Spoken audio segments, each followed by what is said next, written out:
नमस्कार, मैं श्यामगिरी। आज के कार्यक्रम में आप सभी दर्शकों का स्वागत है। इंडिया गठबंधन कर रहा है महाभियोग की तैयारी 200 सांसदों के समर्थन से। इंडिया गठबंधन शीतकालीन सत्र में मुख्य चुनाव आयुक्त ज्ञानेश कुमार के खिलाफ उनको इस्तीफा दिलाने के लिए 200 सांसदों के हस्ताक्षर के साथ महाभियोग पार्लियामेंट के अंदर लाएगा और स्पीकर ओम बिरला को सौंपेगा। अब महाभियोग आएगा तो चर्चा भी होगा और चर्चा होगा तो सारे पोल भी खुलेंगे। पहले तो उसमें सबसे बड़ी दिक्कत आएगी सरकार को कि सरकार ने जो कानून बनाए हैं उस पर बहस करना पड़ेगा। जिस कानून के तहत ज्ञानेश कुमार की नियुक्ति हुई है, सुप्रीम कोर्ट ने आदेश में कहा था कि पारदर्शिता होनी चाहिए कानून में, और इस कानून में पारदर्शिता नहीं है।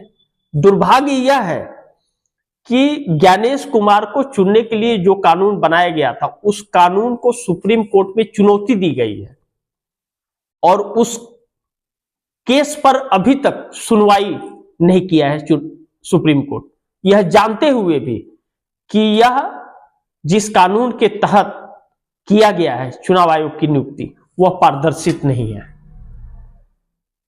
तभी भी सुनवाई नहीं कर रहा है। यानी कि न्यायपालिका भी कहीं ना कहीं साथ खड़ा है, नहीं तो सुनवाई तो कर देता। कैसे ऐसे हो सकता था? लेकिन सूर्यकांत जी का सूर्य उदय हुआ है, सीजीआई बन गए हैं अब तो। अब काहे के लिए क्या फर्क पड़ता है? अब तो आदेश है।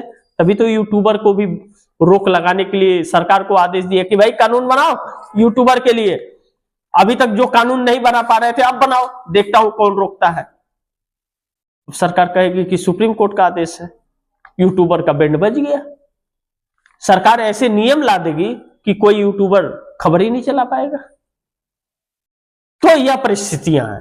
तो जब यह परिस्थितियां हैं तो अब चुनाव आयोग को लेकर के इंडिया गठबंधन महाभियोग की एक बड़ी तैयारी कर रहा है कि महाभियोग ला करके और उस पर बहस करके ज्ञानेश कुमार की पोल पार्लियामेंट के अंदर खोलेंगे। अगर इस महाभियोग को समर्थन मिल गया, वोटिंग हुआ महाभियोग पर,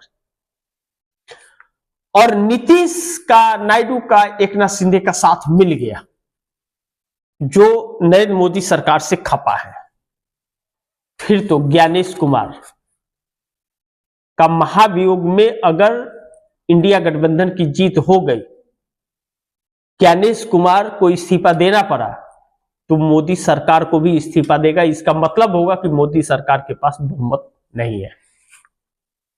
ध्यान रखिएगा।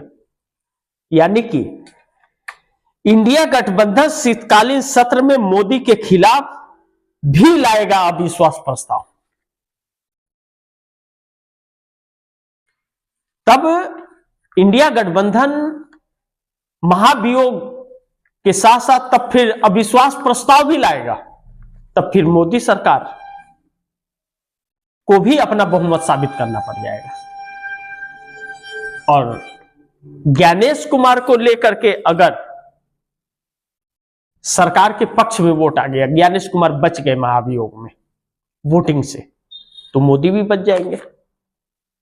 फिर तो मोदी भी बच जाएंगे, तो मोदी सरकार भी नहीं गिरेगी। लेकिन चर्चाएं उन हर पहलुओं पर हो जाएगा पार्लियामेंट के अंदर जिसे देश जानना और सुनना चाहता है, और सरकार का जवाब भी मिल जाएगा कि सरकार जवाब देती है या गोल गोल घूमती है। जो अब विश्व की नजर में ज्ञानेश कुमार और मोदी सरकार दोनों कटघरे में खड़े हैं। मोदी सरकार को लेकर के भी अब यह आरोप लग गया कि अब भारत लोकतांत्रिक देश नहीं रह गया है, तानाशाही चल रही है, लोकतंत्र को कुचला जा रहा है। और सुप्रीम कोर्ट के इस आदेश के बाद कि सोशल मीडिया को लेकर कानून बनाए सरकार, रोक लगाया जाए।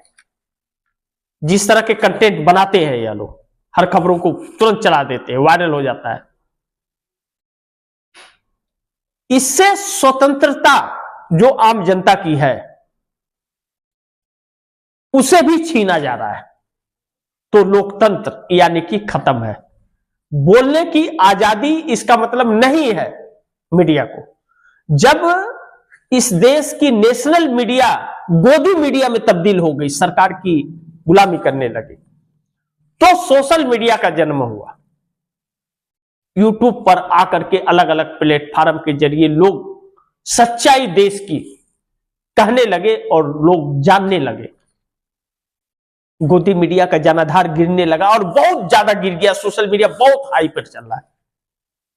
तब सरकार ब्रॉडकास्टिंग के जरिए बिल ला करके रोक लगाना चाहती थी, लेकिन सीजीआई सूर्यकांत बनते ही जो आदेश दिया कि सरकार सोशल मीडिया को लेकर कानून लाए, लगाम लगाए, सरकार के उम्मीदों को जगा दिया। क्योंकि सरकार को ही दिक्कत है सबसे ज्यादा सोशल मीडिया से, मोदी सरकार को, कि उनके काले चिट्ठे को खोलना है।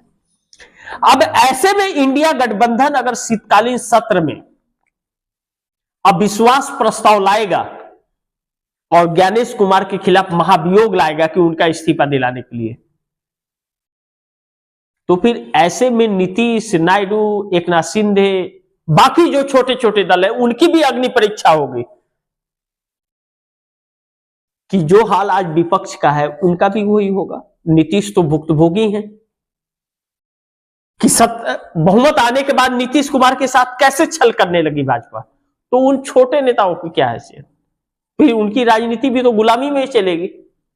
तो उनके लिए भी एक अवसर इस महाभियोग और अविश्वास प्रस्ताव के जरिए, और हो ना हो कि नीतीश कुमार की जो तेवर है या चंद्रबाबू नायडू की जो चुप्पी है या एकनाथ शिंदे का जो टकराव है, इस अविश्वास प्रस्ताव पर सरकार गिर जाए और महाभियोग पर ज्ञानेश का इस्तीफा हो जाए।